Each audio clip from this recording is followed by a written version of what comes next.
अब मैं आपको बताऊंगा कि आप किसी भी कस्टमर से क्रेडिट रिसीव कैसे कर सकते हैं। आपको तो यहाँ पे एक टॉप पे ऑप्शन मिलता है क्रेडिट रिसीव का, आप यहाँ से भी कर सकते हैं।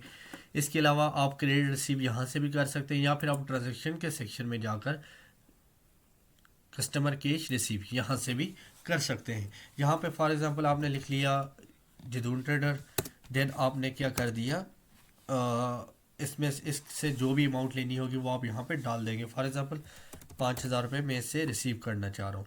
अच्छा, मैं क्या करूँगा, अगर कोई डिस्क्रिप्शन लिखना चाह रहा हूँ कोई भी वजह साथ, तो वो मैं यहाँ पे लिख सकता हूँ।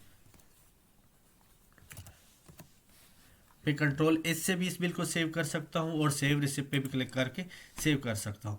अब ये चीज़ मैंने जो परफॉर्म की है मैंने कैश में उससे रिसीविंग की। अब अगर वो मुझे कोई अमाउंट भेज रहा है बैंक में और मैंने अपनी कैश अगर मैनेज की हुई है, तो फिर वो मैं कैसे करूँगा ताकि मेरी कैश डिस्टर्ब ना हो। तो मैं यहाँ पे अगेन जदून ट्रेडर ही लिख लेता हूँ और इससे मैं 1,000 रुपया वसूल करता हूँ। लेकिन इस मरतबा मैं कैश के बजाय उससे मैं वसूल कर रहा हूँ मीज़ान बैंक में। तो मीज़ान बैंक में यहाँ पे आप मैं ट्रांजैक्शन आईडी या कुछ भी लिख सकता हूँ ABC, वो मेरी डिस्क्रिप्शन है। देन मैं एक सेव पे क्लिक कर दूंगा। तो अब ये मेरी कैश में नहीं आया, डायरेक्टली मेरे बैंक अकाउंट में आ गया। तो अगर मैं अपने बैंक अकाउंट देखना चाहूँ तो ये मीज़ान, क्योंकि इसमें से मैंने आगे कुछ सप्लायर को भी पेमेंट लगाई थी, इस वजह से प्लस माइनस होकर ये भी ये बच रहा है। अच्छा, यहाँ पे जो नेक्स्ट चीज़ बचती है वो ये है